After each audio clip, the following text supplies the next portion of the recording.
think the way to frame the Brexit decision is as a growth, politics and risk sentiment shock, and not a financial crisis shock in the way that Lehman's was, or indeed the Eurozone crisis of 2011 and 2012 could have been. So on the growth outlook, obviously we'll require some more data to see how much of a shock this has been, but it's hard to see the UK avoiding a significant slowdown and possibly a recession over the next 18 months or so, and the Eurozone is likely to see a slowdown too, whilst the US largely insulated. On the risk sentiment side, it's actually been surprising how orderly markets have been, and that already there's sign of stabilisation.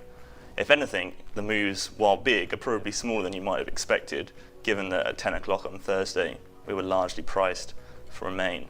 So I think from here there are still downside risks, and I wouldn't say we've got to the bottom yet. As for the politics, that'll take much longer to play out. Of course, UK politics is a complete mess, and it's not obvious who will be leading the government or what the government strategy will be. But in many ways, it's Europe that faces the bigger political questions. Whether this will be a moment of pulling together, that the Eurozone will use this as an opportunity to build the institutions required to make it truly work, or whether this is the beginning of the end for the EU, this is the start of the great unravelling, and that remains to be seen.